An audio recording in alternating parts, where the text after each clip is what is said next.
Hello students, welcome to our YouTube channel. आप सभी का स्वागत है हमारे यूट्यूब चैनल में। Hope all are healthy and all are well, safe and secure at your home. So today आज हम लोग बात करेंगे chapter first class 9th science NCERT, जिसका नेम है matter in our surroundings. Matter in our surroundings क्या define करता है कि सराउंडिंग डिफाइन करता है हमारे चारों ओर का वातावरण, चारों ओर जहाँ पे हम रहते हैं। और मैटर क्या होता है?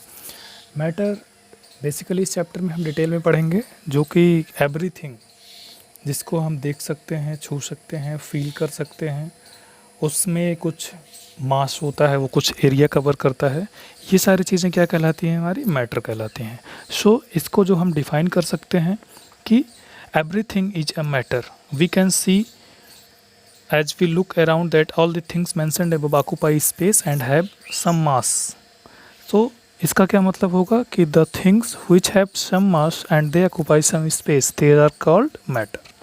And one more things कि उनके पास क्या होता है, they have both mass and volume. उनके पास मास और वॉल्यूम दोनों होता है कि वो स्थान घेरती हैं और उनका कुछ ना कुछ एक एरिया होता है जहाँ पे हम उनको रखते हैं। सिंपल सा अगर हम आप अपनी नोटबुक की बात कर लो तो आप देखोगे कि उसका कुछ एरिया है जहाँ पे हम रखते हैं और उसका कुछ वेट होता है। तो ये क्या है? This is also an example of matter. अब हम बात करते हैं कि physical nature of matter. Physical nature of matter का क्या होता है? मतलब कि उसका जो फिजिकल कंपोजिशन है वो क्या है, फिजिकली कैसे बना हुआ है वो। फिजिकल नेचर ऑफ मैटर में क्या आता है कि matter is made up of particles. Particles क्या डिफाइन करते हैं? छोटे छोटे कण जिसे आप बोल सकते हो, दैट इज़ कॉल्ड पार्टिकल्स। कि अगर हम देखते हैं यहाँ पे, इसका आप सिंपल सा एग्जांपल ले लो। अब आप सैंड जिसे हम बालू बोलते हैं, उसको आप एक पानी में ले लेते हैं और उसमें वाटर मिलाते हैं। वाटर में ले लिया हमने उसको कप में डाल के, तो आप देखोगे कि वहाँ पे धीरे धीरे क्या होता है, हम उसको कुछ देर के लिए छोड़ देते हैं। तो वो क्या हो जाता है कि हमारा उसी में ही कुछ देर के बाद आप देखोगे जो वाटर है वो ऊपर रहता है और जो सैंड पार्टिकल्स हैं वो नीचे आ जाते हैं। ये सिंपल सा एग्जाम्पल क्या है? आप हमारा मैटर्स हमारे किससे मिलकर बने होते हैं? मैटर्स हमारे पार्टिकल्स से मिलकर बने होते हैं। अब हम बात करेंगे नेक्स्ट, यहाँ पे क्या आता है हमारा कि पार्टिकल्स तो हमने देख लिया कि स्मॉलेस्ट जो भी हैं जिससे मिलके सारे मटेरियल, सारे मैटर, जैसे आप कोई भी मटेरियल बोल सकते हो, वो सारे मिलकर बने होते हैं। अब हम बात करते हैं कि characteristics of particles of matter. जो हमारे मैटर्स हैं उनके क्या, पार्टिकल्स के कैरेक्टरिस्टिक्स क्या क्या हैं? सबसे पहला है कि उनके में क्या होता है, particles of matter have space between them. जो पार्टिकल्स होते हैं उसमें क्या है, उनके बीच में स्पेस होता है। कितने जो भी हैं, अगर सपोज दैट कि if we talk about 10 to 100 particles of any matter, then they have some spaces, and this is the characteristic, this is the nature of the matter. So we can simple take one activity and start. just check कि अगर हम यहाँ पे देख सकते हैं, आपने जिसे हम बोलते हैं, अगर हम नींबू पानी बनाते हैं या नींबू पानी या शुगर मिक्स करते हैं तो उसमें क्या आता है कि हमारा, आप देखोगे सारे पार्टिकल्स क्या होते हैं, धीरे धीरे डिजॉल्व होते हैं शुगर के, और उसके बाद फिर आपका लेमन एंड वाटर। सो ये क्या है, एक इस टाइप का एग्जांपल है जिसमें क्या होता है, इनके जो पार्टिकल्स हैं उनके बीच में स्पेस अवेलेबल रहता है।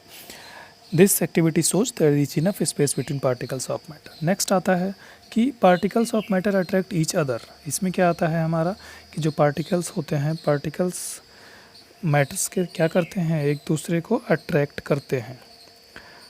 उसके बाद अगर हम बात करते हैं यहाँ पे कि नेक्स्ट क्या आता है हमारा, particles of matter attract each other. इसमें सिंपल एग्जांपल ले सकते हो कि take an iron nail and a piece of chalk and a rubber band, try breaking them by hammering, cutting and stretching.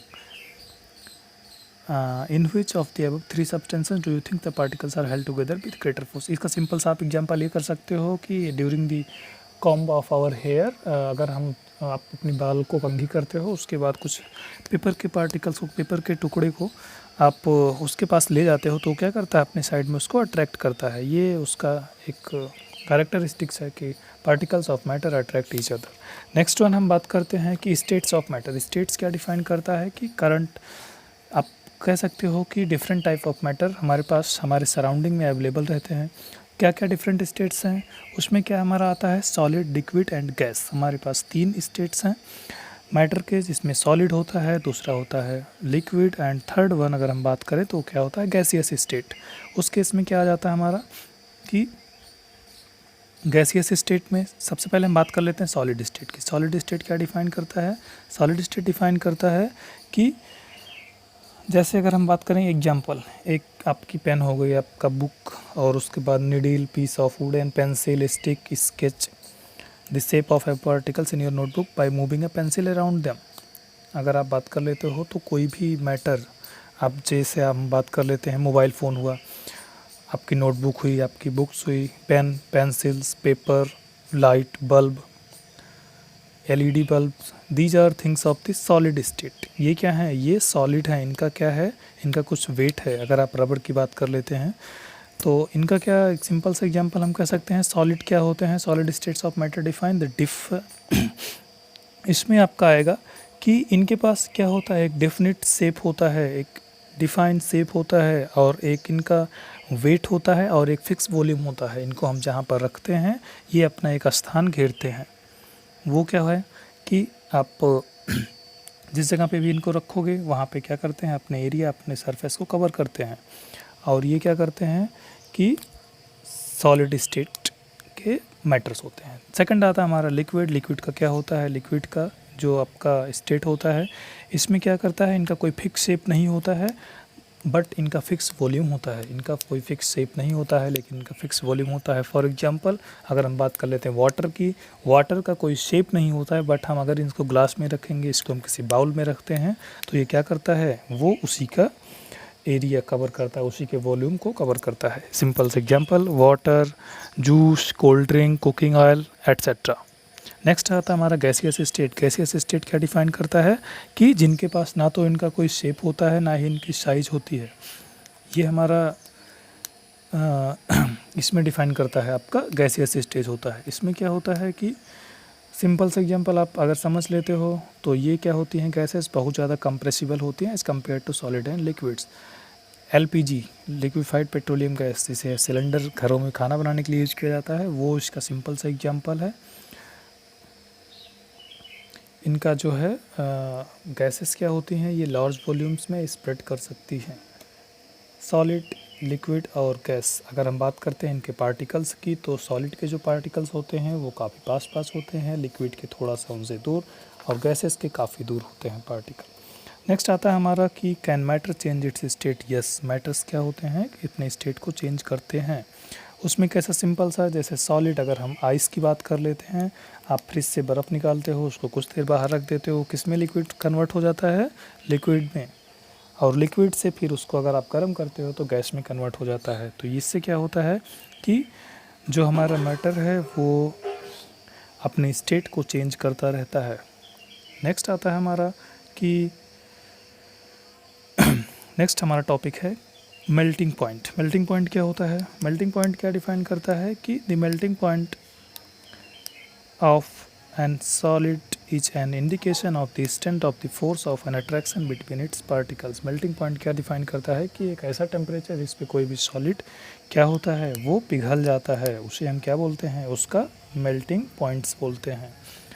तो अगर हम यहाँ पे बात कर लेते हैं फॉर वाटर कि उसका जो टेम्परेचर है वो कितना होता है, 373 kelvin, that means 100 degree Celsius पे वो क्या करता है, बॉयल हो जाता है। नेक्स्ट आता है effect of change of pressure. Effect of change of pressure में क्या डिफाइन करता है कि हम कब क्या होता है जब हम किसी का भी प्रेशर को चेंज करते हैं, उस केस में ये होता है कि आपका स्टेट्स चेंज हो जाती हैं। जैसे अगर यहाँ पे बात करते हैं हम, आप देखोगे inter conversation of 3 states of matter, solid, liquid और गैस की। सॉलिड फ्यूजन और सॉलिडिफिकेशन, लिक्विड वेपोराइजेशन, कंडेंसेशन, और गैस सब्लिमेशन, फिर ये स्टेट में आ जाता है सॉलिड वाले स्टेट में।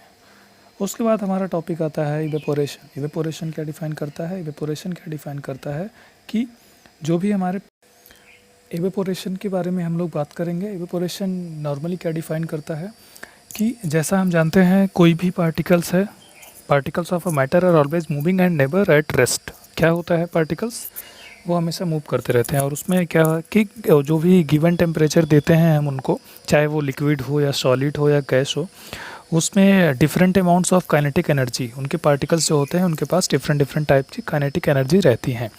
उस केस में क्या होता है कि in case of the liquid a small fraction of particles at the surface having higher kinetic energy is able to break away from the force of attraction of other particles and gets converted into vapor। वो क्या होता है कि भाप में convert हो जाता है, वाष्प जिसे आप बोल सकते हो। जैसे कि अगर हम बात कर लेते हैं, कोई गर्म सरफेस है, आप छत के ऊपर गर्मी के टाइम में थोड़ा सा पानी डालते हो तो आप क्या देखोगे कि वो क्या होता है, वाटर सीधा एब्जॉर्ब हो जाता है, उसमें बहुत ही कम अमाउंट आपके सरफेस पे रहता है, अदरवाइज़ वो क्या करता है, वो भाप बन के उड़ जाता है। वो हमारा क्या डिफाइन करता है कि आप जिसे वाष्प बोल सकते हो कि इवेपोरेशन जो एक्टिविटी कहलाती है, उसमें क्या होता है कि सिंपल सा अगर हम इसकी डेफिनेशन की बात करते हैं, change of a liquid into vapours at any temperature below its boiling point is called evaporation. कोई भी आपका लिक्विड है वो वेपर्स में, भाप में चेंज हो रहा है, लेकिन एक चीज़ का ध्यान रखना है कि वो अपने मेल्टिंग पॉइंट से, बॉइलिंग पॉइंट से नीचे ही है। बॉइलिंग पॉइंट से अगर चेंज हो रहा है तो मीन्स वो टेम्परेचर हमने हाई कर दिया और उसके बाद जाके चेंज हो रहा है। बट इवेपोरेशन में क्या होता है कि जो हमारा लिक्विड है वो गैस में, आप कह सकते हो कि वाष्प, भाप जिसे आप बोल सकते हो, उसमें कन्वर्ट हो जाता है बिना अपनी बॉइलिंग पॉइंट तक गए हुए। This phenomena is known as evaporation. ये क्या कहलाता है, इवेपोरेशन। अब क्या आता है हमारा फैक्टर्स अफेक्टिंग इवेपोरेशन। इवेपोरेशन को कौन कौन से फैक्टर्स ऐसे हैं जिस पे वजह से इवेपोरेशन कम होता है या उसको अफेक्ट करते हैं। उसमें हमारा आता है कि इंक्रीज ऑफ सरफेस एरिया। पहला हम बात कर लेते हैं कि हमारा इंक्रीज ऑफ सरफेस एरिया हो गया। दूसरा हमारा आता है ह्यूमिडिटी, और तीसरा आता है हमारा विंड स्पीड, मीन्स हवा की गति। अगर हम सरफेस एरिया की बात कर लेते हैं, जितना ज़्यादा बड़ा सरफेस होगा उतना उनका क्या होता है, we know that evaporation is a surface phenomena. If the surface area is increase, rate of evaporation increases. अगर सरफेस एरिया बहुत ज़्यादा है तो रेट ऑफ इवेपोरेशन भी ज़्यादा है। अगर हम बात कर लेते हैं, for example while putting clothes for drying up, we spread them out. अगर हम कपड़े बाहर फैलाते हैं, उसको सही से पूरा फैलाते हैं, तो वो क्या करते हैं, जल्दी से जल्दी सूख जाते हैं। लेकिन अगर हम उसे इकट्ठा करके उस रस्सी पे, उस डोरी पे डाल देते हैं, वो काफ़ी ज़्यादा टाइम लेता है। ये सिंपल सा क्या डिफाइन करता है, हमारा सरफेस पे। और दूसरा बात कर लेते हैं डिक्रीज इन ह्यूमिडिटी। ह्यूमिडिटी क्या डिफाइन करता है कि amount of the water vapour present in the air.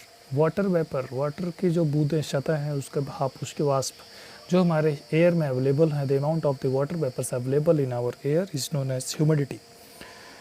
The air around us cannot hold more than a definite amount of water vapor as a given temperature. If the amount of water in air is already high, the rate of evaporation decreases. Means क्या होता है कि अगर हमारे surrounding में, हमारे environment में, हमारे एयर में अमाउंट ऑफ वाटर वेपर्स और हाई, देन इवेपोरेशन आपका क्या होगा, कम होगा।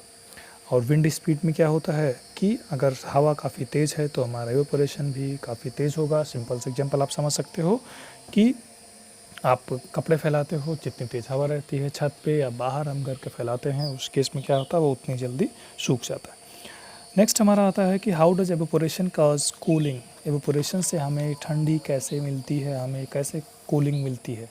जैसे अगर हम बात कर लेते हैं कि अगर हम क्या करते हैं, नेल पॉलिश रिमूवर अपने हथेली पे रखते हैं तो हमें क्या करता है, ठंडा, काफ़ी ज़्यादा ठंडा लगता है। वो ऐसा क्यों होता है, क्योंकि जो उस नेल पॉलिश रिमूवर के पार्टिकल्स हैं वो हमारी पाम से, हमारी हथेली से एनर्जी या फिर हमारे सराउंडिंग से एनर्जी को ऑब्टेन करते हैं, और उसके बाद वहाँ से क्या करते हैं, वो इवेपोरेट करते हैं। और जब वो इवेपोरेशन होता है उस केस में हमारी जो पाम होती है वो काफ़ी ज़्यादा ठंडी हो जाती है।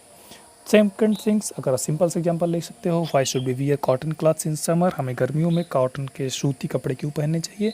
सेम कंडीशन आपका आता है कि हम जानते हैं गर्मियों के मौसम में we perspire more because of the mechanism of our body which keep us cool. We know that during evaporation the particles at the surface of the liquid gain energy from the surroundings or body surface and changes into vapor. The heat energy equal to the latent heat of evaporation is absorbed from the body, leaving the body cool. Cotton being a good absorber of water helps in absorbing the sweat and exposing it to atmosphere for easy evaporation. Simple सा आप ये समझ लो, जो हमारा cotton होता है वो क्या करता है कि एक गुड एब्जॉर्बर होता है किस चीज़ का, वाटर का। तो जो हमारे सराउंडिंग में